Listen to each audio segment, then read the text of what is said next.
Hi, everyone, and thank you so much for joining us for a conversation with screenwriter, author, and podcast host Dana Schwartz. My name is Rachel Carlson, and I'm one of the coordinators of IB Film Festival. Dana Schwartz is a screenwriter and author of 3 books. She's the host and creator of the podcast Noble Blood and a host of Popcorn Book Club and Crooked Media's Hysteria. She wrote for the forthcoming Disney Plus series She-Hulk and has also written for The New Yorker, Entertainment Weekly, The Washington Post, Marie Claire, Cosmopolitan, Glamour, GQ, and Vanity Fair. So without further ado, I'm honored to welcome Dana Schwartz. Hi, thank you so much for having me. I'm so excited to be here. Thank you for joining us. So basically, I want to begin by asking you a few broad questions, and then we'll take some audience questions.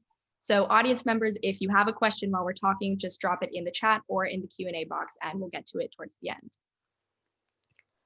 For any audience members who don't know, Dana is also a graduate of Brown University. So first, I would love to ask about how your college experience influenced your career path. Sure, I had a very strange college experience in that I came to Brown thinking that I was going to be in hard sciences. So I was, a biology concentrator early on. My advisor was in the biology department. Shout out to Dr. Banjira, who was amazing. But no one in my life was a writer or in a creative field. I'm from the Midwest and I didn't know that that was a thing you could do for a living. I sort of thought that you have a real job, and then if you like to write, you do that on the side, or you do that with your real book, or you do that with your real job. So I thought I was going to be sort of a hard scientist. I interned in biology labs, both at Brown and during my summers. And then, by my junior year, I was pretty sure that I was pre-med. And it took, obviously because of Brown's open curriculum, by junior year, I had basically finished all of my pre-med requirements. And I started taking history and English classes because those were the classes that I wanted to take. When I didn't have to take something, I would always take history and literature classes. And when I was thinking about being a doctor and being deeply unhappy, I felt like I was signing a 50-year death warrant. I was like, oh, maybe I should do the thing that when I get to choose what I study, I like to do. So yeah, by my senior year, even though I didn't concentrate in either history or English lit or creative writing, I just fell in love with it and was doing everything I can and taking all the workshops I could. My professors were all so encouraging. And I think best of all, Dr. Banjira, who was my biology advisor since my freshman year, was genuinely my biggest cheerleader. When I told him that I was, that instead of taking a very prestigious internship at a museum in Chicago that I had been offered, in the biology department, that I was instead going to do an unpaid internship at the Late Show with Stephen Colbert, he was genuinely thrilled. There was no one in my life, not my parents, no one was as excited for me as a microbiologist. So I think that also played into why Brown was so special for me in my career paths early on. I felt very encouraged in my passions even as they changed. And also just genuinely, there's information from classes I took, women in Europe. I took a history of women in Europe that material and stuff from that class comes through in Noble Blood all the time. A bunch of my creative writing professors, books I read, in literal tangible ways, I'm still using the stuff I learned in school. That's awesome. I also feel like, which you kind of touched on, but it can be so intimidating to kind of figure out what you're interested in and figure out then, once you do know what you're interested in, how to pursue that thing. Yeah. So were there any experiences in particular that you felt were really important in figuring out what you wanted to do, aside from kind of broadening your class schedule, and then how you could approach the writing industry once you figured out that that was something that you cared about? I think weirdly, my most formative experience at Brown was something that wasn't even in a class. I was sort of tangentially involved in theater. I was in a few Shakespeare on the Green productions and one main stage show, and I sang a cappella but I directed my junior year. I directed a production of Tom Stoppard's Arcadia, or through Shakespeare on the Green, and I sort of had full control. Like Shakespeare on the Green, like they gave me money and they got me the rights to the show, but they were like, yeah, do whatever you want. Like we have a theater, but you can do. And so I just decided that I wanted to do it site specific and find a place on Brown's campus where it sort of could be transformed into like a 19th century manor house. So I found this weird grad student center, like on the far southeast side of campus. I had never gone there before or after. But I used their room and they had a big piano and it was gorgeous and just no one was using it. And I like put together this production and I did, auditions and made the poster, and like I was very specific in my vision of what I wanted the show to be. And also, I mean, part of Noble Blood is I love history, and Arcadia is about philosophy and 19th century romantic movement.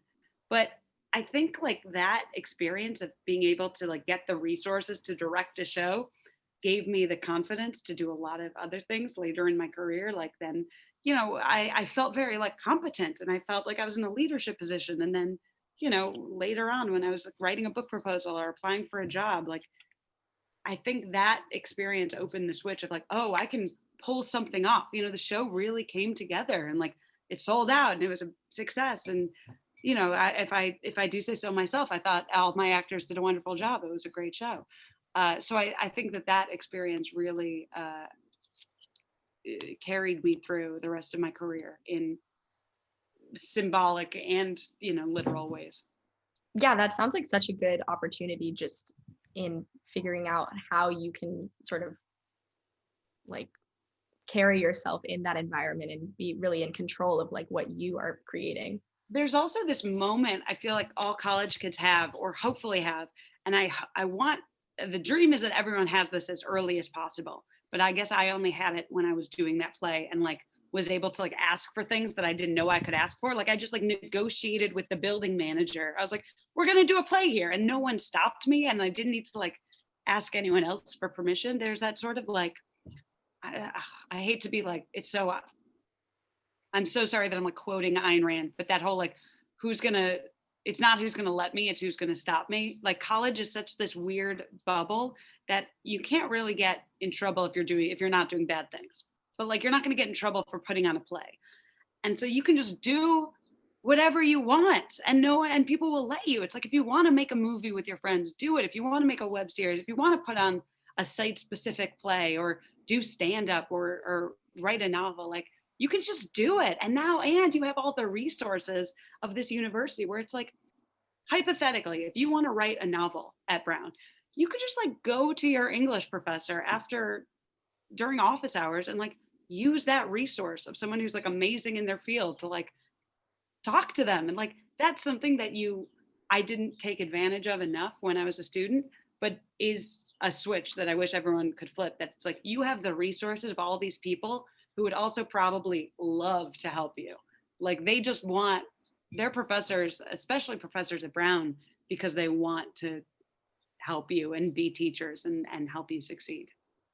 That's such a good reminder. I feel like it can be really intimidating just to even put yourself in the position of asking for those kinds of things. So I think hearing that you A, did that, but B, that you wish you had done it more is very cool. Yeah.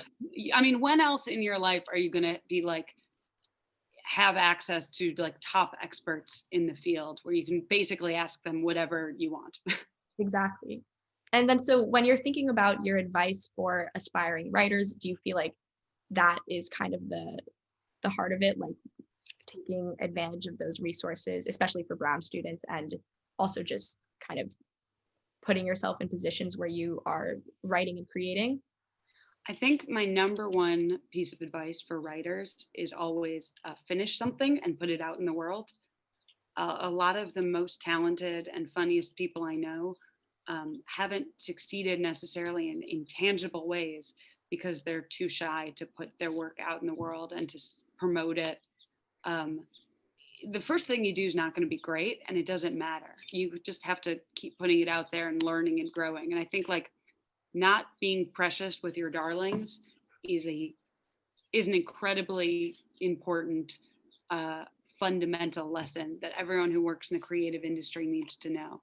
I mean, part of working in the entertainment industry means you're never going to be the only cook in the kitchen, so to speak, right? Like if you submit a script, like, you know, if you want it to get made, you're going to have to go through so many rounds of like notes and other people's ideas and like people's bad ideas and restrictions that like you have to realize that the end product is always more important than like your own like ego and your own preciousness with it. So my number one advice for writers is always like do the actual writing, you know, treat it like a job, and then put it out there even if it's not perfect, because if it has potential, someone will see that potential and it's going to go through 1,000 revisions anyway. That makes a lot of sense. I think hearing that, I also wonder, especially when you were starting out, how did you get past that initial like fear of putting your work out there? Was there anything that helped you? I mean, I know that's such a broad thing and is something that everyone deals with in some way, but was there anything that you feel like was really important in just getting past your own worries? I don't mean this at all to sound like falsely modest, but I think part of it is I'm like a glutton for punishment, and I'm also convinced that I'm awful. So it's sort of like I put my own work out there assuming that it would be garbage and that I was doing it as like a BDSM exercise to humiliate myself. Right? Like I think I never thought my work was great, but also didn't care when I put it out there. So it's that weird, that's my own broken brain. So maybe that's not the best advice, but part of that is acknowledging that it's maybe not great, but also it's fine. If you read, okay, here's the thing that actually helped me. Reading sometimes really bad books. Like, I'm not going to name books, but when I was in college, a young adult series came out about like a girl who it's in like dystopian Chicago, and she's in affection and she has to like jump on a train, and they made a movie about Wayne Woodley, and I could not read the book. Like I read like the first page and I was like, this is bad. This isn't well written. And I think it made me be like, oh, this was a hit. I could write something. So that cynically helped me. Sometimes watching like a bad TV movie helped me in screenwriting, because I'm like, oh, well, I know that's bad. I think I actually can do better than that. And then putting enough bad things in the world, and not believing the people who tell you they're bad, and then deluding yourself with the people who tell you they're good until you kind of start to believe it. You have to like self-delude yourself a little bit, and that's okay. No, that's awesome. I think that is really good advice. And also, I think what I get from that in some ways is that you sort of take it with some sense of humor, and it's not like the end of the world if someone doesn't like something, or like you have enough perspective, I think, to understand that you're just kind of putting things out there and each thing is different. So that's awesome. There are some novelists who, God bless, spend 10 years in isolation on a novel, and they craft it until it's perfect and they put it out in the world. And I love those books. I love reading those books. And if that is the type of writer you are, truly God bless and Godspeed. I think I know myself well enough that it's like, I'm not that. I'm someone who, I'm just like a writer for my job. And like, I write in a bunch of different mediums, and I love putting content out in the world and engaging with an audience and learning. So it's like, sometimes it'll hit and sometimes it'll miss. But the most important thing is like, I'm a writer and I'm going to keep writing and keep putting things out in the world. Nothing I make should be so precious that if it wasn't great or didn't match up to my vision, that it knocks me down. It's like, oh, okay, that didn't work. What can I learn from it and move on to the next thing? That makes so much sense. Along those lines, when you're approaching your work, what are the differences between writing for podcasts versus novels versus TV? How do you approach each one? And then also, how do you balance your work in each realm, considering you do a lot. So a lot of procrastination for the answer. In terms of writing for podcast, it's a really interesting process, because Noble Blood is a scripted history podcast. So, but I try to write it sort of novelistically, so it seems like interesting and like a story. Um, I start by doing a ton of reading. First, I just do like basic internet reading just to get like an idea of the story. And then I go into actual like primary and secondary sources.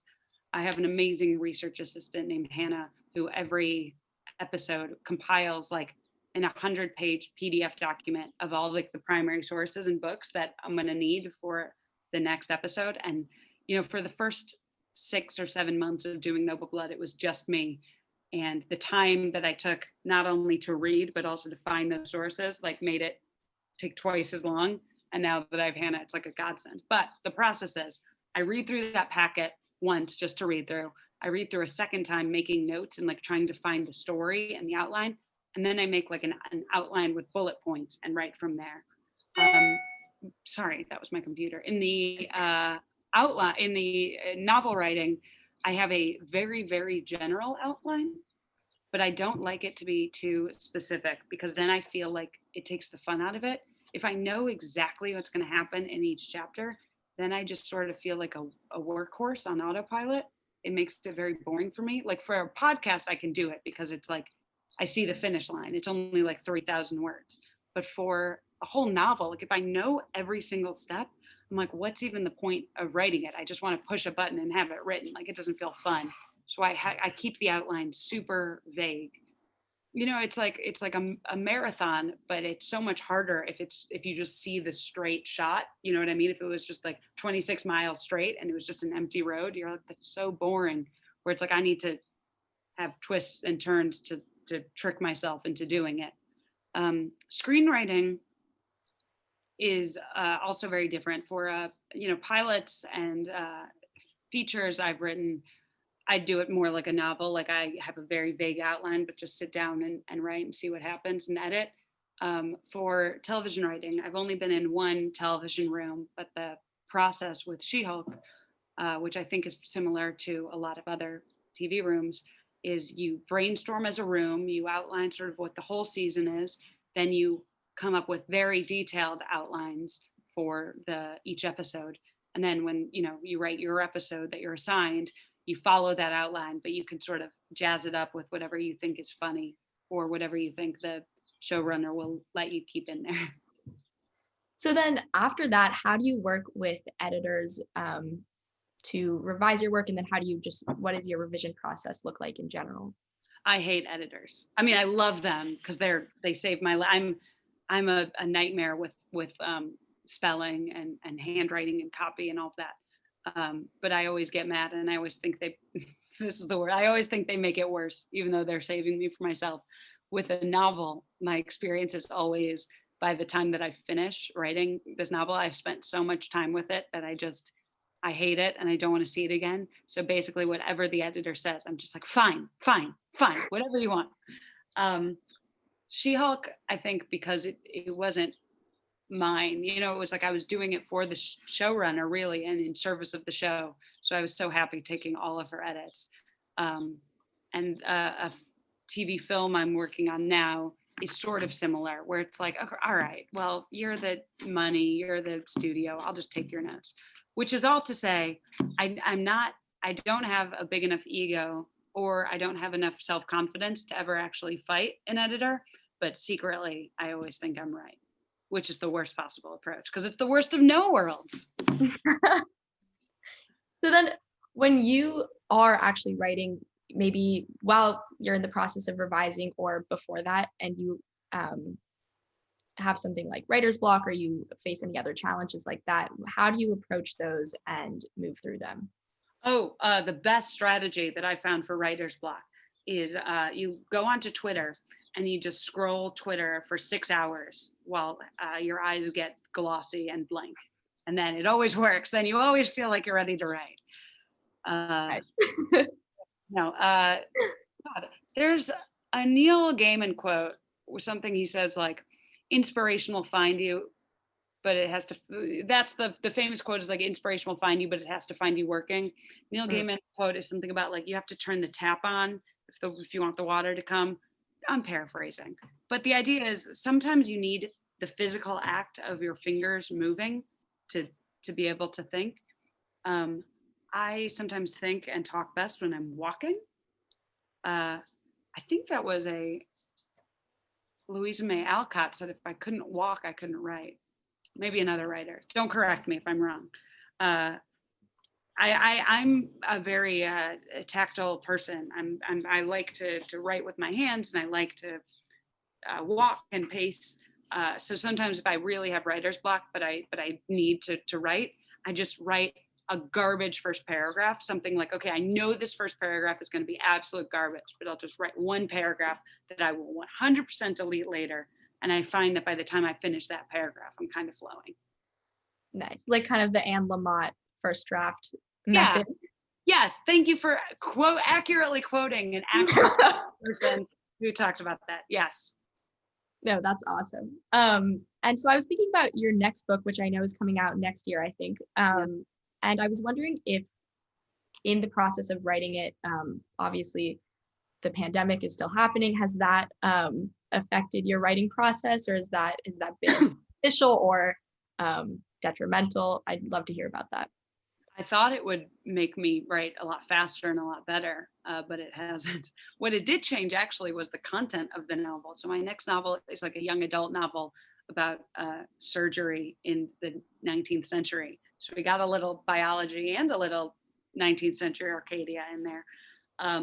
But what was originally sort of like a plot point about a disease then became a plot point about like a plague pandemic fear that like it doesn't actually exist, but people are scared of it. I think just because it was on my mind and it was interesting. I think I weirdly actually am more productive when I have a day job and I need to like be like, okay, well, it's the weekend. I have to write now or else the writing's not going to happen. Or like, it's 8 o'clock. If I don't write now, I won't write. Like, it's sort of counterintuitive, but having all of this, like all of these uninterrupted blocks of time at home means that my brain is very good at convincing the rest of me that I don't need to write now. I think the most productive in terms of output I ever was when I was writing my first novel in New York, and I had an internship 3 days a week and a part-time job the other days a week, and I had a novel due. And so like I was working 2 jobs and pumping out this novel. And so every Saturday and Sunday, I was like, this is my time and I have to use this time. Where now it's Sunday and I'm like, well, if I don't write my novel, I'll do it tomorrow. It's bad. I need someone to give me advice. No, I definitely feel that at the very least with school and having uninterrupted blocks of time, which aren't actually really that, and sort of the fantasy of productivity. Yeah, people are really good at tricking themselves and convincing themselves what they do with their time. Definitely. This is sort of on a different track, but the podcast industry is also connected to the film and TV industry as audio shows are increasingly being picked up for development. So I was wondering, since you have experience in both, if this has influenced your work in either realm. Interesting. So for Noble Blood, which is a history podcast, I partnered before it started with Aaron Mahnke, who is a just like sort of podcast wunderkind. He like is just like amazing at managing and producing shows. And he created the show called Lore, which was a podcast, and he also created an Amazon series from that and like a bunch of other podcasts. So from the start, Aaron had like a vision of what he wanted Noble Blood a television show to be. And so I think he's sort of been trying to figure that out, where I never consciously change Noble Blood to be like, what's the TV version of this? I actually think that I used my TV experience to influence the Noble Blood episode structures. Every story every like character, every historical figure that I talk about in Noble Blood, I'm very conscious of the fact that I never want an episode to be like a birth to death, like boring encyclopedic entry. Encyclopedic? God. I think so. Encyclopedic, thank you. Entry in their life. I want it to be like a narrative story with beginning, middle, and end. And so I do structure every podcast episode with an introduction, act 1, act 2, act 3, epilogue, which is, I think a very TV structure. Like I do structure where I think like every act break where, we might go to commercial or whatever, I kind of think about that like the way you would do it in a TV show, where when you go to commercial, you have to have like a little cliffhanger, or the stasis has to change in some way where something is elevated, something changed so that people want to stay watching. So I think that definitely informed how I wrote the podcast. Yeah, that's really interesting. And it's very cool, I think, to see those two industries coming together. Yeah, the podcasting right now is the wild, wild west. It's Yeah, truly insane. Like, I think because there's such a low barrier to entry, it's changing a lot now, with like so many celebrities having podcasts, and now the major networks are becoming conglomerates. But there is something so fundamentally appealing about this idea that like all you need is a microphone. And if you're making content that people love to hear, like that's all it takes. totally. I think, at least to me, it definitely feels more accessible than maybe like actually filming a movie or a TV show, like Yeah. for people. And also like the platforms, right? Like you could make a movie, but you're not going to be able to distribute it so it's on television screens, where it's like, yeah, you can put your podcast on the same podcast platform that, Conan's podcast is. Exactly. Yeah. I mean, it's sort of right, the fantasy of America is that it's a meritocracy, when secretly behind the scenes, some of these podcasts have multi-million-dollar marketing branches and recording studios behind them. But the fantasy is nice. Fantasy is definitely nice. Sort of along those lines of like putting work out there for other people to see. We have a few audience questions that are kind of along the lines of what happens after you've written something, and then how do you actually put your work out there? Like, what does that really mean, and how do you go about that process? Oh God. Okay. Here's the horrible, horrible truth that I wish I didn't have to tell you, but someone does. The morning after you write a book, when a book comes out, you wake up in your bed, in your body, in your brain, you check your email, you drink coffee, your life is exactly the same. Truly, the thing that you thought was your dream, you get used to so quickly. It is the cruelest trick of humanity that my dream in life was to write a book. And I was lucky enough to do it when I was 23. And it was really fun when I got to hold it. It was amazing. And it was really great when I got to have a party and got to do a reading, and I felt very proud. But my life and my insecurities and how what I felt about writing and where I was writing, everything was exactly the same. And like I thought I have always moved the goalposts. I was like, okay, well, when I write another book, when I write a comic book, when I get staffed on my dream television show, my life will change. And again, no, you get used to your dream so fast that you have to learn to be very not happy, but genuinely content with the work that you're doing.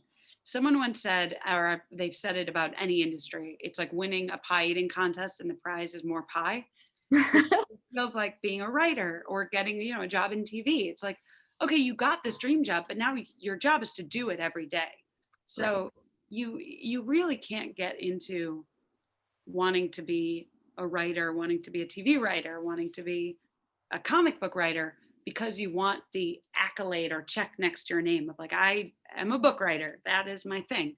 It's like, no, you have to enjoy waking up every day and writing a book. And I've switched my brain, and I have to consciously do this a lot to feel incredibly grateful and incredibly lucky that I am in a financial position where my job is I get to write for a living, and that's a thing I love to do. And it is a job. Anything is a job at some point. You could be a professional ice cream taster, and I guarantee the guy at Ben and Jerry's is like back to the 9 to 5. But you have to feel very lucky that the actual thing that you're doing is the thing that you want to do, and not the things that come with it. because yeah, when your dream happens, you have to wake up the next day and start your next book. And so, again, which was all to say, I feel very, very lucky that my position right now, you reach a point where you write for other people and you write other people's creative ideas. And then the wonderful thing is, if you're successful enough, you'll reach a point where, like, yeah, Noble Blood was my idea and was my pitch and was my dream project. And that's what I get to write, which it feels like a job a lot of the time. And it is a lot of work, but right, like I feel lucky that I get to do it every day. So that was a rant. I'm so sorry. I feel like I went in circles there. No. I think it's a great reminder. And then backtracking off that a little bit, but how do you get to that place? And like when you first have something that you are interested in publishing, how do you even go about trying to publish something or get your work into the world for it to be seen? So unfortunately, it's that thing about, opportunity will knock, but you have to be ready when it does, which means you have to do enough in your life so that when someone says, hey, can I read your screenplay? Hey, do you have a feature I can read? You say, yes, I have two, and ready to go. Like, everyone always assumes that, the moment will come and the Steven Spielberg you'll be waiting on him at a restaurant and he'll be like, hey kid, let me hear your pitch. But when that moment comes, if it ever comes in your life, you have to have like two things ready and they have to be polished and perfect. So the way to get successful is start writing and treating it like your job before it's your job. Be genuinely proud of the things you have, and then not worry if you get rejected a million times, and then keep putting things out in the world until you have like enough of a base so that when the opportunity comes, you're ready to go with the things that they want and need. Like I think everything good that ever came in my writing career happened because I put something out on the internet for free, whether it was like a parody Twitter account or just like some jokes on Twitter or like a mashup I made or something that I put out in the world.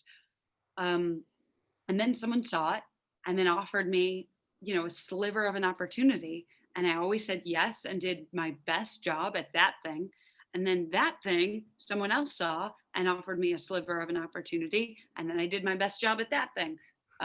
So it's a non-linear, very messy process. And I think people get tired of hearing that no journeys are the same in a creative industry, but it's absolutely true. Like, you never know when that moment of opportunity will hit. You never know what your lucky break will be. But the thing you can control is actually doing the work. Think about what your dream job is, whether it's to write comic books, whether it's to be a novelist, whether it's to be a podcaster, whether it's to write screenplays, and then do that thing. And then realize while you're writing a novel, be like, wow, my Tuesday looks exactly like Neil Gaiman's Tuesday. We are just, your job is just writing the goddamn novel. So do the thing that you want to do as best you can. And then if you keep putting it out there, no matter how many times you get rejected, if it's good enough, I almost promise you someone will find it. Because the dirty truth is everyone wants to be the hero who finds the next great thing. Every assistant at every book publisher wants to read the next script, like a book proposal that's going to be a huge hit. And every TV writer wants to hire someone for their room who's going to make their job easier because they're so good at it. And every executive wants to read a screenplay that's amazing, that like they'll give this to Steven Spielberg and he'll be like, oh my God, I have to make it. He's the only, there's no other director in Hollywood. He's the coolest and only director I've ever heard of. Which is just to say, like, if you do good enough work, the people want to let you in. People's entire jobs are finding good work. And if your work is good enough, they will be thrilled to open that door for you. But no one wants to give you those opportunities based on who you are as a person. People want to do it based on what you can do for them. Like, you know what I mean? Like the thing about getting into college is you're like, I have these great test scores and I'm, top in my class. And now I definitely had this idea. And I think a lot of recent college graduates have this idea where you're like, I got straight A's and I went to Brown and I had all these wonderful extracurriculars. You should give me a job. Why shouldn't I be in your position? But it's like, you are not the ornament to their position. They want evidence that you can do amazing work to make your job easier. So that's, unfortunately, it's not like applying to jobs is not like applying to colleges where they want to reward you because you're such an amazing human being. They want to find out what you can do for them. Yeah, I think that's such a great reminder of just what sort of people are looking for when you are actually attempting to do things with whatever creative work you've produced. Yeah. And you mentioned Twitter a few times. And one of our audience questions was about how your social media presence has impacted your career. And just for any audience members who don't know, Dana ran the hilarious satirical Twitter account, Guy in Your MFA, which led to the release of one of her books. So I'll leave it at that. Well, thank you so much. Like I sort of alluded to early on, I didn't think I would ever be a writer. I never thought I was like funny. No one ever, that was just not my, how people have narratives about themselves and what they're good at and like our own personal mythologies, like that just wasn't who I thought I was. But Twitter felt sort of like the safe place where I could make jokes behind, and Guy in Your MFA was originally anonymous, that I was just like making jokes and putting them out in the world. And it got a response, which is genuinely intoxicating. The human brain is not equipped to handle getting like hundreds of notifications of people telling you you're funny. It just like, I couldn't stop. It was genuinely addicting. So I just kept at it. And like building Guy in Your MFA as an account was like a rush that I didn't get doing hours of pipetting in a basement lab at the Brown Science Center. It was like, it's genuine. It's fun. It's fun. And getting attention and getting noticed, like it's really fun. And so I kept at it, and that's how I got my book agent.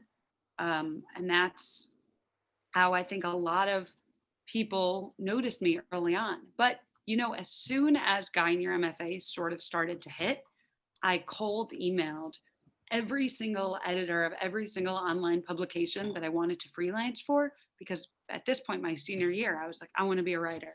And so I sent emails to like editors at Slate and like editors at, Mental Floss, and editors at like whatever, like every online magazine, Marie Claire, like Glamour, Cosmo, every online outlet that I wanted to work for, saying, I'm a student at Brown. I created Guy in Your MFA. Here's 3 pitches of articles that I wanted to do. And I knew sort of that like Brown and Guy in Your MFA, if they heard of it, would at least maybe elevate me above like probably the slurry of cold emails they get. It didn't for most of them, because I think I only got one response, one positive response, which was editors at Mental Floss. And so while I was still a senior in college, I started sending freelance articles to Mental Floss.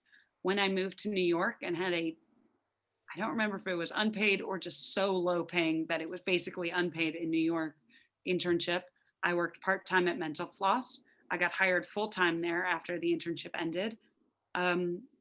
So that really led to something. And then totally like luck, like ironic, later on, the editor-in-chief of Mental Floss and the creator left and went to iHeartRadio.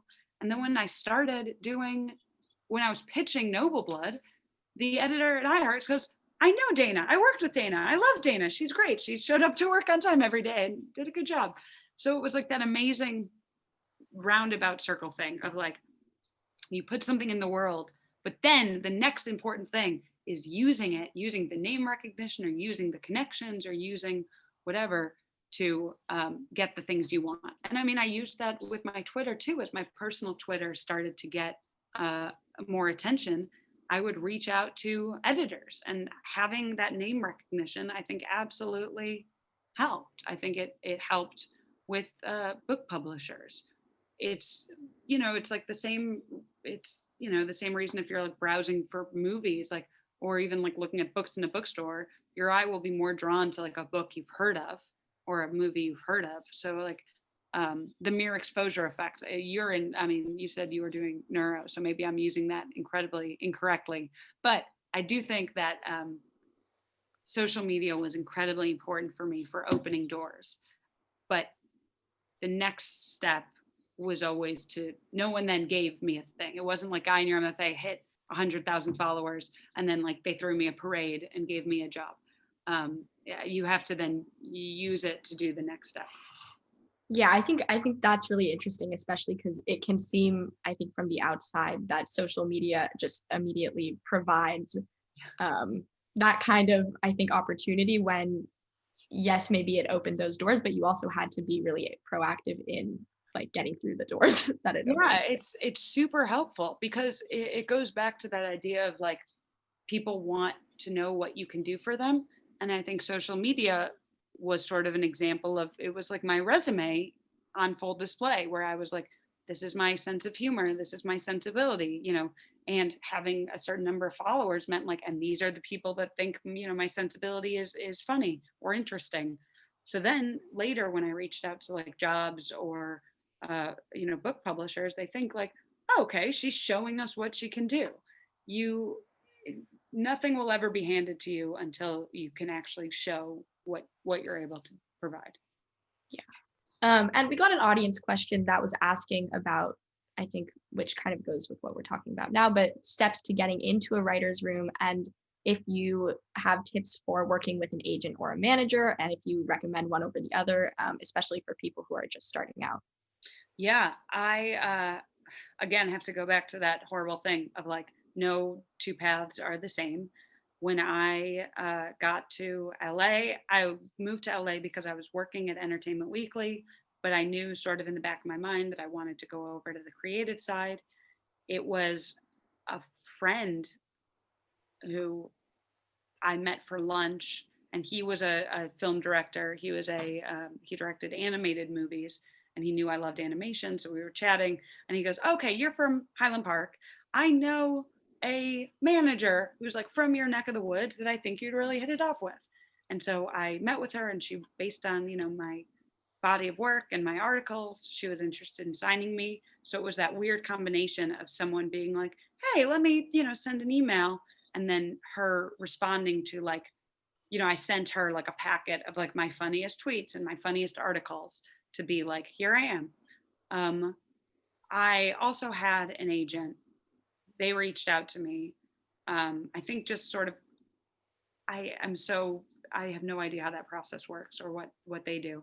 But since I joined the WGA, I had to fire them. So right now I'm just working with a manager who, it's sort of I think I'm speaking for everyone I've sort of talked to about this, where it's another thing where your manager will open doors, but you sort of have to run through them. Where like She-Hulk, for example, managers and agents have a lot of clients, and they're not necessarily going to advocate for you the way that you'll advocate for you. So when I saw an announcement on Deadline that She-Hulk was a go at Disney Plus, I love comic books. I had written 2 comic books for Marvel, so I sent my agent an email being like, okay, here's a link to the PDF of my comic book. Here's a link to this spec that I think is a similar sensibility to She-Hulk. Please let me do this, or send it to the right person. And then the agents and managers are the people who then can send that information along, but you have to advocate for yourself. And in terms of having one or both, I ask that question all the time. I have no idea. I just have a manager now. Maybe I'll have an agent again eventually, but I'm very busy. I'm in a good position where it's like I have reached a critical mass in terms of amount of jobs I can have. So I don't need anything else. Yeah. And then speaking of She-Hulk, what is a typical day like for you, or what was it like for you when you were writing for that show? So we did straddle the pandemic, so we had Zoom rooms for a bit, but pre-Zoom room, I got in my car and drove to the Disney lot in beautiful scenic downtown Burbank. And you go into a room, you literally talk about characters, about season arcs, about episodes, all day. You break for lunch, you come back and you talk until like 6 or 7 about what you want the show to look like. And then when you're on script, which means, or outline, like when your episode comes up and your showrunner assigns you, you take a few days out of the office to work, and you read back all the notes that your lovely writer's assistant sends you, and you write for a few days, and then you come back to the room, and then you guys all go over that script, and you work together to make it better, and you read it out loud and make jokes, and that's it. It's a very boring, it's very fun, but it is very like a mundane, you're in like a conference room in an office building.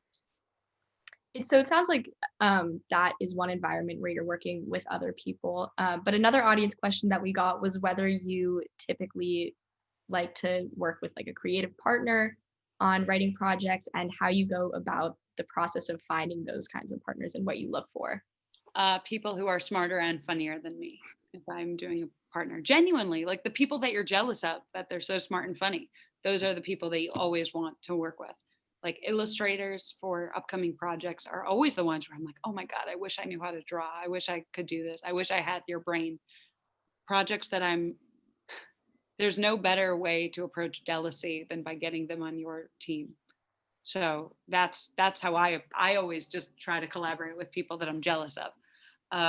I like writing on my own because I think I like being in my voice a lot and like writing, but I love creatively collaborating, like brainstorming and, working on things that aren't purely written, like podcasts. And yeah, no, it's great. I love it. And that's my advice.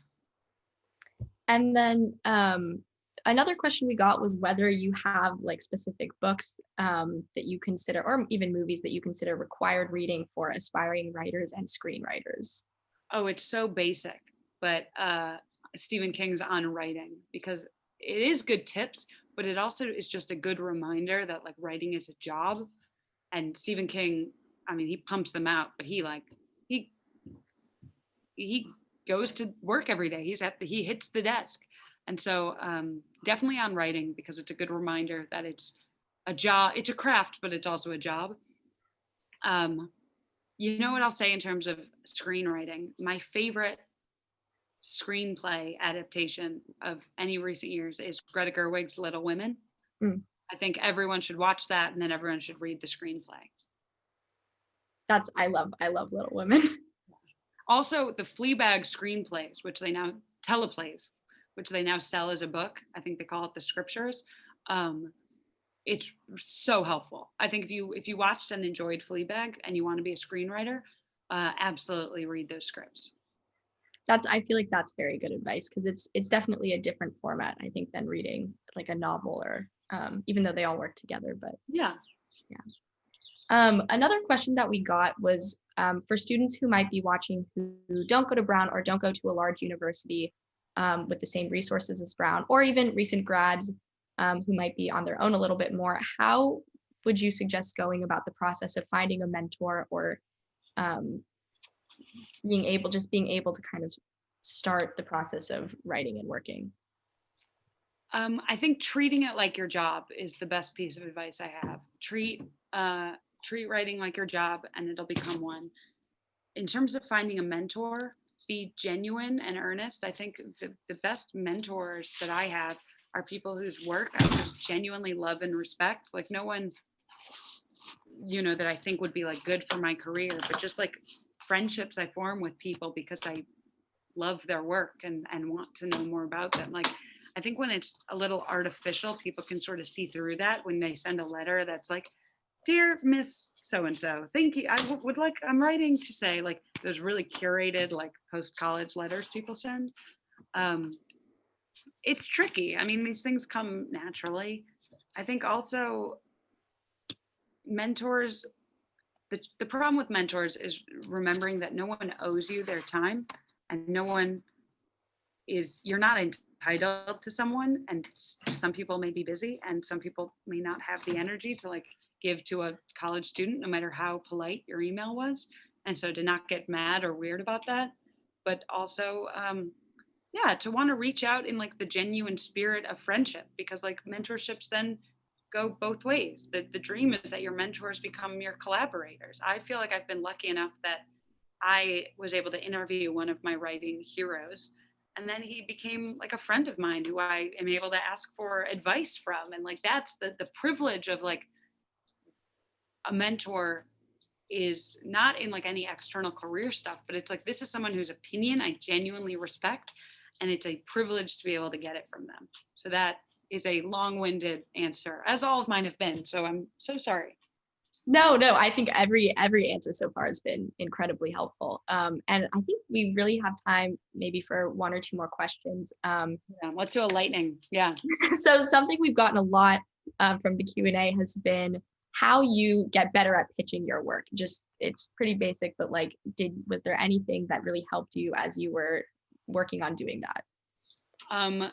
This might be bad advice. And it might just be because as I've gotten further in my career, you know, I've gotten a little more name recognition. So people are more receptive to my pitches.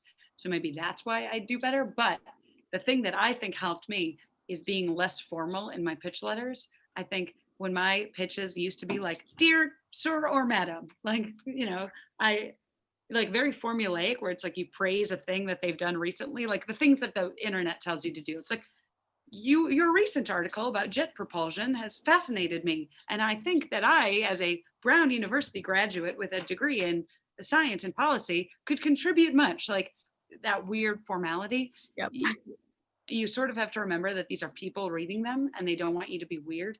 And so the pitches that I have found in my experience, and I don't know if this is across the board, so apologies if this is bad advice, but pitches that are really conversational, but really articulate about what you want to do have the highest success rate. Where I'm like, hey, Jen, you know, you're so funny on Twitter. I just thought I'd reach out. This was my idea. I would do about 600 words. This is my rate. Let me know if you think that's up your alley. Or if it's not you, if you could pass this along to a different editor, let me know. That would be great. Or if the ones that really work are like, you know, you form relationships on person to person levels with editors. So it's like if I have written for a publication before, but I want to pitch to a different department, I email the person I've worked with before and say, hey, you know, I was hoping actually I could pitch to this department. Could you put me in touch with the editor there? So that it's like flagged that you're like a real human being and not like a weird, you know, disembodied robot on the other side of the world. So that has been my experience of getting positive responses to pitches is being a human being.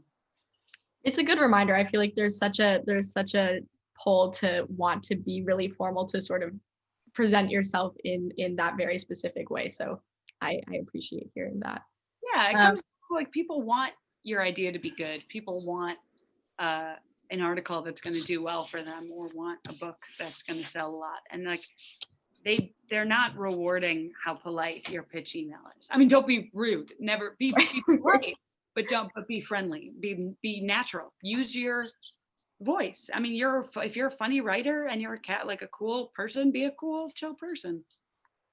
Yeah, especially in writing, I think, because you're really, when you're sending someone something like that, you're reflecting the way that you write in general. So if it's not the way you write, it's just no one's going to be able to see that. I will also say sometimes people send me very formal emails, and those are the ones that I, unfortunately, and if anyone has ever sent me an email, I'm so sorry. I try my best to respond to everything, but sometimes things slip through the cracks because sometimes if someone sends me a very formal email, I get very intimidated and I'm like, I don't know how to respond to this. I don't know like the Emily Post decorum. And so I put that in like a side category and I forget about it, where it's like, if someone's like, hey, Dana, quick question, just wondering, I'll be like, yeah, blah, blah, blah. Awesome. I think last question, but, and we kind of touched on this before, but just maybe you could go back to how you approached screenwriting versus novel writing in terms of like either the process or just very specifically in terms of how you tell those stories. Screenwriting, you have to remember, is this is so basic. Screenwriting is a visual medium. And the important thing is the screenplay is not the finished product.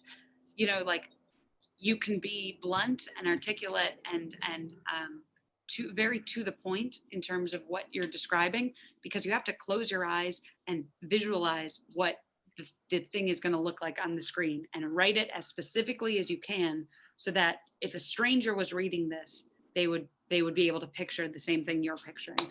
Where a book, you can have fun with language, and like the book is the final product. Weirdly, I think that screenplays have way more DNA with scripts, the scripts that you write that you send to the illustrator, because no one reads that except the illustrator. And what you really need to do is think of how the panel looks in your head and describe it in as much detail so that the cartoonist will draw it the way you want to, and you don't have to give him notes. And then the people say things to communicate, and dialogue moves the story forward. And that's how screenplays are, that you're communicating something visually and writing about it in as clear a way as you physically can, so that someone else reading that would recreate that same vision. Absolutely. I think you said it was basic, but I think sometimes those things are the most helpful things to hear. Is there a super fast, like fun question that I can do last? Because that felt way too technical to end on. No. So I would really love to hear, as we finish off, if you have a favorite project you've worked on, or if you have any projects that you're working on in the future that you're really looking forward to, or even if you just have anything else to add that you think is important for students to know. Yeah, I'm really excited now. I was dreading it and hating it, but like last night I had a good idea for the novel I'm working on. And so at this moment, I'm very excited to get back into it. My advice for students to know is be in love with the actual work. Be excited about writing novels. Don't be excited with the idea of being a novelist. Don't be a TV writer because you want to be a TV writer. Be a TV writer because you love writing for TV. So if you are in love with creating the work and making it, even if you have bad days, I think you'll be a lot happier than someone who just sort of wants the accolades on the back end. That's a great place to end it, I think. So thank you so much for joining us today, Dana. I know that hearing how passionate you are and hearing about everything you've worked on has been so helpful for me and for anyone else who is able to watch. And for our audience, thank you so much for tuning in. We hope that you'll be able to join us again for our next career chat at 3:30 p.m. Eastern with film critic, journalist, and author Elizabeth Weitzman. We hope to see you there. Dana, thank you again for taking the time. Thanks so much for having me. This was great. Bye.